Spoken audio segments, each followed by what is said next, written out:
इस समय पूरे देश में अनिरुद्धाचार्य और प्रेमानंद महाराज जी जबरदस्त तरीके से वायरल हैं। वायरल होने का कारण क्या? उनका महिलाओं पर दिया हुआ एक बयान, जो महिलाओं की पवित्रता को लेकर के उन्होंने जो बातें कही हैं, खासकर महिलाओं में बहुत जबरदस्त आक्रोश है। इसी बात को लेकर के हम बात करेंगे। हमारे साथ पवन बौद्ध जी हैं और इस पे जानेंगे क्या प्रेमानंद महाराज जी और जो अनिरुद्धाचार्य जी ने जो बात कही है वो कहाँ तक सही है।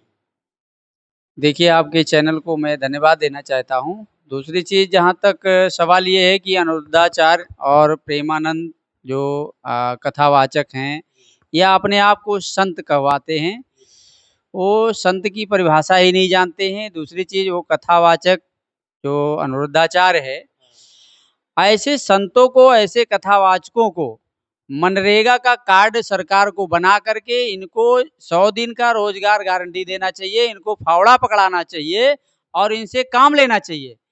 क्योंकि ये खा खा करके और मोटे हो जाते हैं और हमारे भारतीय महिलाओं का सम्मान ना करते हुए उनका अपमान करते हैं। जो टिप्पणियां करते हैं वो बहुत ही शर्मनाक है। जितनी भी निंदा की जाए वो कम है। और अनिरुद्धाचार्य और प्रेमानंद को माफी मांगना चाहिए, क्योंकि जिस महिला से वो पैदा हुए हैं वो महिला भी उनकी माँ थी, वो भी भारतीय नारी थी। इसलिए महिलाओं का और लड़कियों का अपमान, जो भारतीय महिला का अपमान ये करते हैं, वो माफी मांगे। और मैं कहता हूँ, ये जो भारत के पाखंडी संत हैं, कथावाचक हैं, इनको 100 दिन का रोजगार गारंटी मनरेगा का कार्ड बना करके इनको फावड़ा थमाना चाहिए, क्योंकि ये खा खा करके मोटे होते हैं और महिलाओं के साथ अभद्र व्यवहार करते हैं। आए दिन ऐसी बातें सामने आती है, क्योंकि जब भी मौका मिलता है तो आए दिन कोई ना कोई चर्चा इस तरह होता रहता है। महिलाओं के साथ ये लोग गलत व्यवहार करते हैं, कुकर्म करते हैं। ये सब जो है, अगर इनसे काम लिया जाए, ये सरकार जो इनसे काम ले, तो ये जो इनकी चर्बी है, तो इनकी चर्बी कुछ कम हो जाएगी और जो है, जो महिलाओं के साथ घटना घटती है वो भी कम हो जाएगी। इसलिए मैं सरकार से मांग करता हूं कि ऐसे पाखंडी और ऐसे ढोंगियों पे रोक लगना चाहिए और इनके ऊपर कानूनी कार्रवाई होना चाहिए और एफआईआर दर्ज होना चाहिए और ये भारतीय महिलाओं से माफ़ी मांगे। यही हमारा जो है कहना है। और ऐसे संतों का मैं विरोध करता हूँ। ये पाखंडी हैं, आरएसएस के एजेंट हैं, ब्राह्मणवादी व्यवस्था से गरिष्ठ हैं। इसलिए ये महिलाओं का सम्मान नहीं जानते हैं। महिलाओं का सम्मान ये क्यों करेंगे? क्योंकि ये भारत पुरुष प्रधान ना होकर के ये महिला स्त्री प्रधान देश था। इसलिए भारत का नाम माता पड़ा और माँ कहते हैं हम लोग, माँ को जो है सम्मान करते हैं। इसलिए महिलाओं के ऊपर तीखी टिप्पणी करने के लिए ये माफ़ी मांगे। मैं इनसे अभी आपने कहा कि ये महिलाओं का सम्मान नहीं करते हैं। हिंदू सनातन धर्म के जो भी धार्मिक ग्रंथ है उसमें साफ साफ ये कहा गया है, मतलब नारी जहाँ की पूजा हो, जिस जहाँ पे नारी की पूजा होती है वहां पर देवताओं का वास होता है। बहुत सारे साधु संतों ने इस बात को जोर दे करके कहा है महिलाओं को समाज के लिए। भारत में खासकर सनातन धर्म में अगर देखा जाए तो महिलाओं की पूजा होती है, लड़कियों की पूजा होती है कन्या रूप में। अभी नवरात्रि के पर्व में कन्या के रूप में महिलाओं की पूजा होती है। लेकिन जिस तरह से अनिरुद्धाचार्य ने जो बयान दिया है लड़कियों की पवित्रता को लेकर के या उनके जो स्वतंत्रता को लेकर के, उस पर क्या कहेंगे? देखिए, नारी अपने आप में पवित्र है, क्योंकि जो पुरुष होता है वो नारी पुरुष को ही जन्म देती है। अब जो पुरुष होता है वो पुरुष को कोई जो है अथॉरिटी नहीं है कि महिलाओं के ऊपर टिप्पणी करे।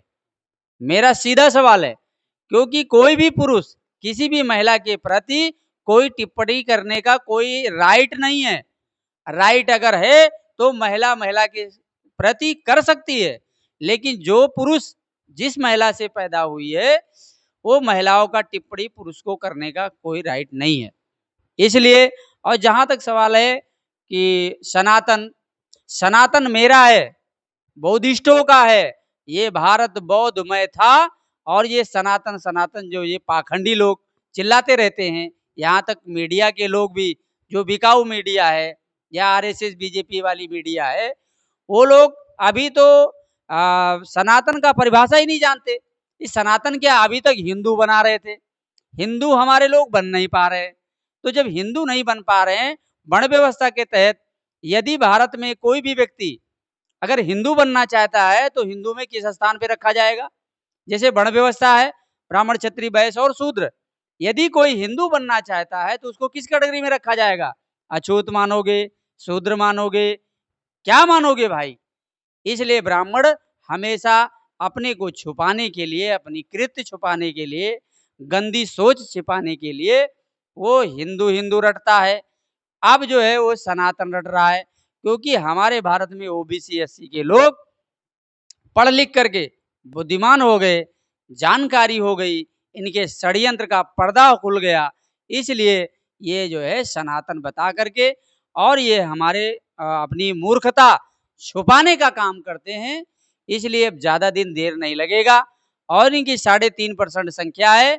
अगर ईमानदार हैं ये और अपने बाप के असली औलाद हैं तो ये अपने लोगों को वोट दें, हमारे लोग से वोट लेना बंद करें और ये इनको पता चल जाएगा प्रधान से लेकर के प्रधानमंत्री तक हमारा ओबीसी एससी बनेगा और ये बौद्ध राष्ट्र बनेगा, ये बन के रहेगा।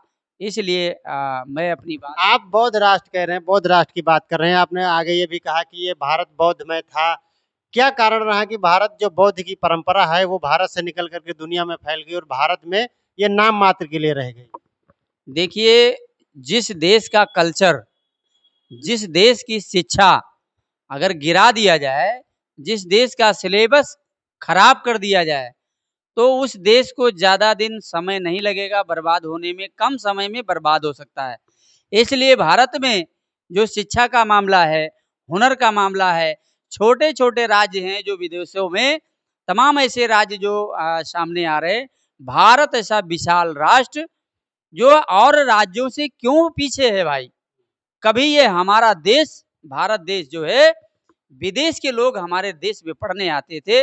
जैसे नालंदा विश्वविद्यालय, तक्षशिला, तमाम ऐसे विश्वविद्यालय भारत में जो थे, जो विदेश से लोग यहाँ पढ़ने, शिक्षा ग्रहण करने आते थे।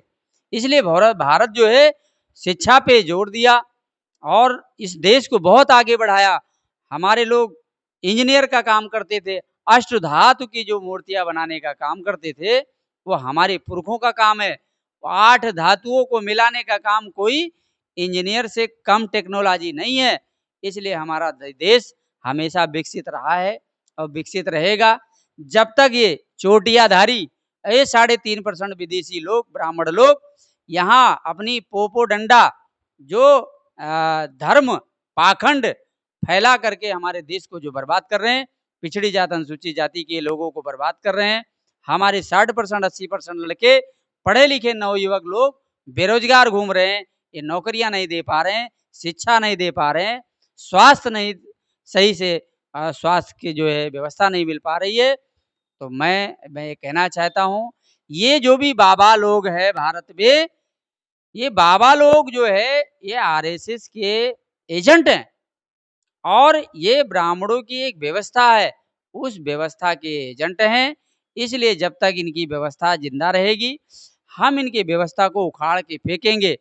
पूरे देश में हमारा एससी एसटी ओबीसी माइनॉरिटी के लोग जागरूक हो रहे हैं और इसको जड़ से उखाड़ के फेंका जाएगा। नहीं, आपने कहा कि हम इस व्यवस्था को फेंकेंगे। अभी सावन का महीना चल रहा है, योगी सरकार कांवड़ियों के ऊपर पुष्प वर्षा करवा रही है, तो कहाँ तक ये संभव है? देखिए, पुष्प वर्षा कराते वोट लेने के लिए और एक छलावा है, ये दोहरी नीति है और जो दोहरी नीति है होती है वो समाज को छलने का काम करते हैं। आप फूल वर्षा करते हैं हेलीकॉप्टर से, फिर हमारे ओबीसी एससी के ऊपर गोलियों से उड़ा रहे हो, गोली मार दे रहे हो, लाठी से मार मार के पीट रहे हो। तो ये सारी बातें हैं और योगी आदित्यनाथ जो है साधु के भेष में जो भी कृत्य कर रहे हैं, ये उनको शोभा नहीं देता है। वो संत हैं मगर संत की परिभाषा भी जानकारी उनको नहीं है। संत राजनीति में आए, ठीक है, सम्मान है, मगर संत के भेष में अगर गलत काम किया जाता है, एक जाति का बढ़ावा दे करके अन्य जातियों के साथ घृणा करना, शिक्षा से वंचित करना, दुनिया भर का जो काम है वो बहुत ही गलत है। अच्छा, मैं ये कहूँगा अनिरुद्धाचार्य जी, वो कहते हैं इससे पहले मैं खलासी था, ट्रक ड्राइवर के साथ में मैं खलासी का कार्य करता था, आज कथावाचक हो गए। और वो अमेरिका से उनके पास डिग्री आई है। तो जब इतनी डिग्री उनके पास है तो आखिर ये चीज़ें कहाँ से निकल कर के आ रही हैं? देखिए जो डिग्रियाँ हैं, रह गई बात कथावाचक, कथावाचक कथा सुन जो है सुनने वालों की संख्या ज़्यादा है, सुनाने वालों की संख्या कम है, इसलिए ये लोग एक धंधा है। तो धंधा, रोज़गार या नौकरी, हमेशा आदमी पढ़ लिख कर के ये सोचता है धंधा करेंगे, रोज़गार करेंगे। ये जो बिज़नेस है, ये बहुत अच्छा बिज़नेस है, बिना पूँजी का बिज़नेस है। एक मंदिर बना दो और उसमें एससी, एसटी, ओबीसी के लोग आएँगे, चढ़ावा चढ़ाएँगे और वो चढ़ावा जो है वो देते हैं, तो जो देवता मानते हैं, वो दे देते हैं मगर वो देवता ब्राह्मणों को दे देता है। तो जो देवी के नाम पे वो लोग चढ़ावा लेते हैं, तो जो ये मंदिर है, जो भी ये लोग कथावाचक के रूप में, ये इनका धर्म नहीं है, ये इनका धंधा है। तो इन्होंने जो धंधा चुना, तो ये धंधा चुनते हैं और कस्टमर के रूप में हमारे ओबीसी, एससी के लोग होते हैं और ये जो है उसका पैसा जो है लूटते हैं और इनके पास कोई एविडेंस नहीं है। इनके पुरखों ने ये जो भी इतने कथावाचक हैं, वही कहानी राम, सीता, कृष्ण, अरे कृष्ण तो 300-300 गोपिकाओं के साथ पता नहीं क्या-क्या नंगे सीन दिखा कर के उसका कथा सुनाते हैं। अभी हमारे ओबीसी के लोग यादव बिरादरी का मुंडन किया। ये बताइए आप उनको हिंदू बनाते हो और हिंदू ही था, यादव को श्री कृष्ण वंशज बताते हो और कृष्ण के वंशज होने के नाते वो कथा ही सुना रहे थे, कृष्ण की ही कथा सुना रहे थे। ब्राह्मणों को क्यों इतराज हुआ? इसलिए जो जहाँ तक मामला है, ब्राह्मण का जब पर्दा उठेगा और इस देश से भारत में जो पिछड़ी जाति के लोग हैं, भारत में पिछड़ी जाति का व्यक्ति सोया हुआ शेर है, बस जगने की देर है। जिस दिन पिछड़ा वर्ग जगेगा, ब्राह्मण यहाँ से लोटिया और चोटिया मुड़ा के भगेगा। ये दावे के साथ मैं कहता हूँ, आने वाले समय में ब्राह्मणों को पनाह देने का काम हमारे भारतीय मूल निवासियों ने किया। ये भारत में जब आए तो नंगे आए हुए थे, ये नंगे आए थे और हमारे भारत के लोगों ने कौन नंगा आया था? ब्राह्मण लोग नंगे आए थे भाई।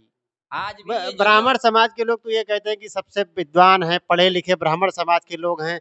नंगे तो जो है बहुजन समाज के लोगों को दिखाया जा रहा है। उनको कहीं फिल्मों में आगे हंडी टंगी है, पीछे झाड़ू टंगा है। तो आप तो ये उल्टा बता रहे हैं। देखिए ऐसा है, ये नंगे आए थे भारत में और इनका काम था भीख मांग करके खाना।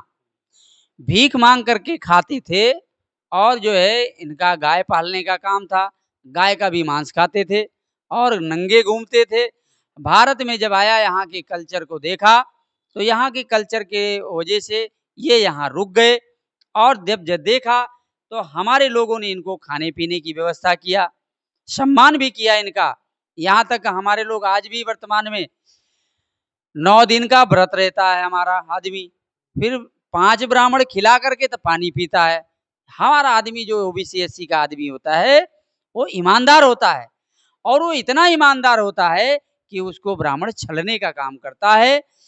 जब तक हमारे ओबीसी एससी को ये नहीं पता चलेगा कि ब्राह्मण एक छलिया के रूप में भारत में जो काम कर रहे हैं, जब तक इनका पर्दा हमारे लोग ओबीसी एससी के लोग मिल करके जब तक नहीं उठाएंगे, इनको नंगा नहीं करेंगे पुनः, क्योंकि इन्होंने कपड़ा पहन लिया हुआ है, तो इनको जब ये नंगे आए थे तो इनको नंगे ही करके हम लोग खदेड़ने का काम करेंगे। खदेड़ेंगे नहीं, यहीं रोकेंगे, यहीं रोक करके इनसे अभी बहुत सारे काम करवाने हैं और ब्याज के साथ इनके जितने कृत्य हैं उसका बदला भी हमारा भारत मूल्यवासी लेगा। इसलिए मैं इतना ही। जय भीम। इस पर आपकी क्या राय है? कमेंट करके अपनी राय बताइएगा। मिलते हैं अगले खबर के लिए, तब तक के लिए आप सभी साथी को सादर प्रणाम। जय हिंद।